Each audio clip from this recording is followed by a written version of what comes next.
Okay, now let's look at some fundamental identities in trigonometry.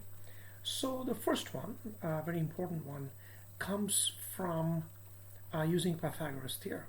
So if you have, let's say, A here, B here, and C here, we know that A square plus B square equals C square.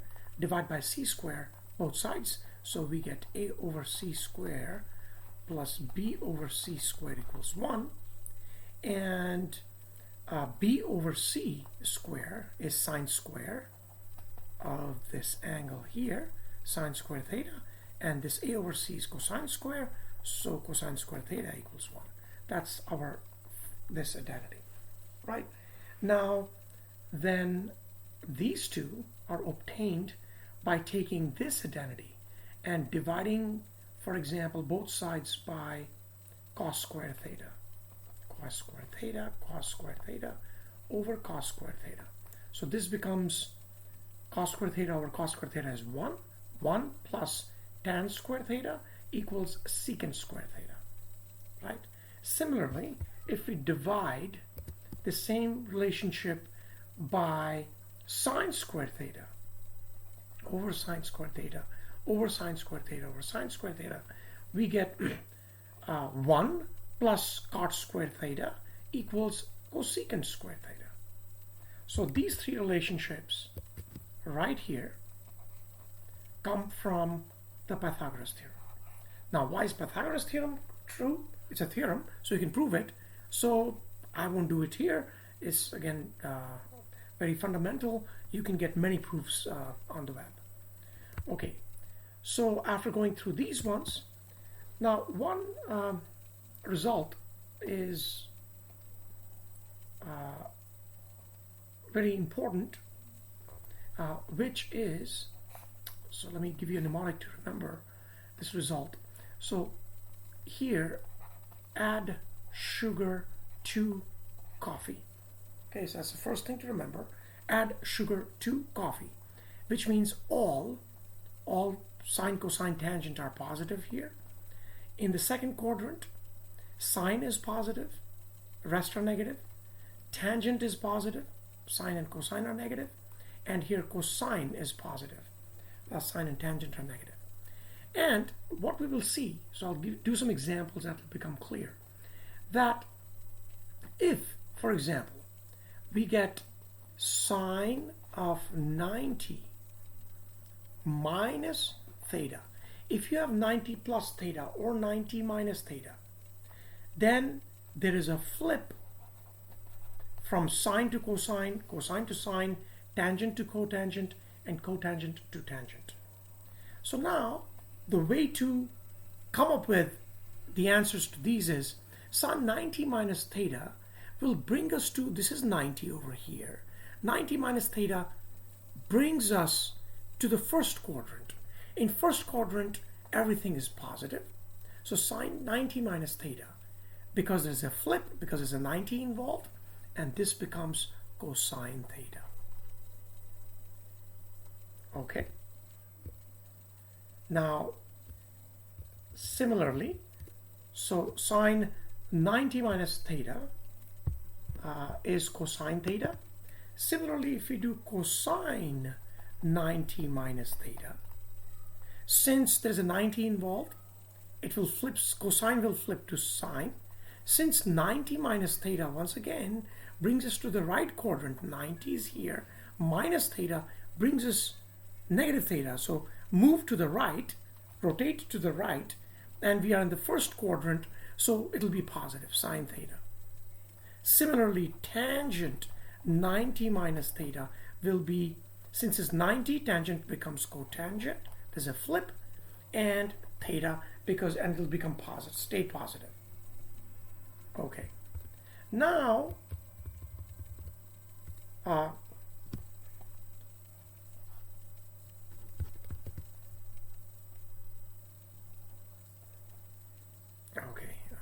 anyway, tea and add sugar to coffee. Now on the other hand, if we do sine 90 plus theta, okay, so 90 is here, plus theta brings us to the second quadrant, and sine is going to be positive. And since there is a 90 involved, there is going to be a flip. So sine becomes cosine because there is a 90 involved. Okay, and the sine, because it's a sine, and this is add sugar to coffee, 90 plus theta brings us to the second quadrant. We have a positive sign, so it becomes cosine theta. Okay, on the other hand, if we do cosine 90 plus theta, since there's a 90 involved, we get a sine theta. But since it's cosine in the second quadrant, 90 plus theta, we are in the second quadrant, but it's a cosine. Sine is what remains positive, cosine becomes negative, we get negative sine theta. And tangent 90 plus theta will be cotangent because there's a 90 involved, but it is in the second quadrant and only sine is positive, so this will also be negative. Okay. Now,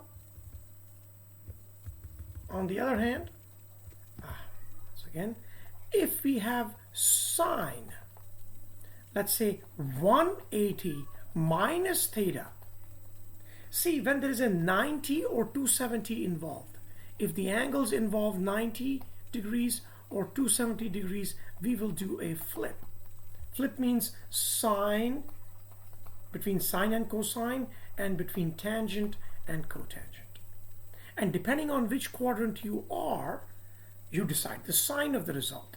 That's it. That's the whole idea. But if it is 0 angle involved or 180, there is no flip. So 0 and 180 degrees, no flip. Okay, we already seen 90 minus theta results. 90 minus theta, things remain positive because we are in the first quadrant and there is a flip. 90 plus theta, we are in the second quadrant, sine remains positive, cosine and tangent had negative signs. Now 180 minus theta, 180 is here, minus theta means you're moving clockwise, so you are in the second quadrant. So this is your theta here. So you are in the second quadrant. And it's 180 though, that means there is no flip. Sine remains sine, and since this is sine, this will be positive, sine theta. What about cosine 180 minus theta? We are in the second quadrant, sine is positive, cosine will be negative, so negative. But since it's 180, there is no flip, so it remains negative cosine theta. Tangent 180 minus theta will be negative, no flip, tangent theta. No flip because it's 180. And since it's tangent in the second quadrant, 180 minus theta is in the second quadrant, we have a negative sign. Okay? Now,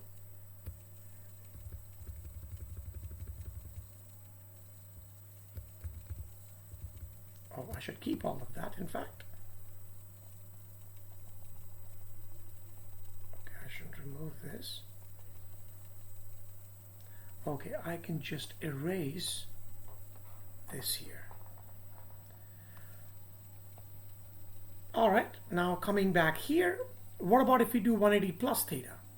Then only tangent will be positive, sine and cosine will become negative, but there will be no flip because 180 will be involved. I'll just do one of them. So sine of 180 plus theta, because it's 180, there is no flip, so sine remains sine. And this is the third quadrant, tangent remains positive, sine and cosine become negative. So negative sine theta. Now, what about if we do cosine of 270 minus theta? Since it's 270, there will be a flip, so cosine will become sine. Now 270 is this angle, minus theta brings us to the third quadrant. Sine and cosine are negative, tangent is positive, so this becomes negative sine theta. What about cosine 270 plus theta? We are in the fourth quadrant, 270 plus theta. Here cosine is positive and 270 means flip, so it will become sine of theta. All right, and now let's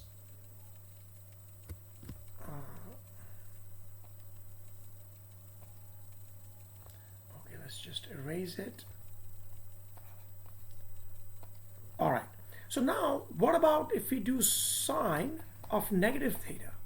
Negative theta means if you start here, this is 0, and positive theta would move us up, negative theta moves us down, so we are in the fourth quadrant. And it is 0 minus theta, right? 0 means no flip. So sine remains sine, but it is the fourth quadrant where cosine is positive, sine and tangent are negative. So cosine of negative theta, we are here, so no flip because it's 0 minus theta, so it remains cosine theta, and tangent negative theta, fourth quadrant, tangent will be negative, no flip, negative tangent theta. Okay, so these are these results here, and these are 90 minus theta, pi over 2 is in radians, and when I say 90 minus theta, of course I meant 90 degrees minus theta, right? And this is in radians. Sine 90 minus theta is cosine theta. We've already done all of these. And all of the trigonometric functions are periodic with respect to 2 pi. So sine theta plus 2 pi is sine theta, cosine theta plus 2 pi is cosine theta, tangent theta plus 2 pi is tangent theta, secant, cosecant, cotangent, anything. You do theta plus 2 pi or theta minus 2 pi, nothing changes because they are periodic. Okay, so next video we will look at law of sines and cosines.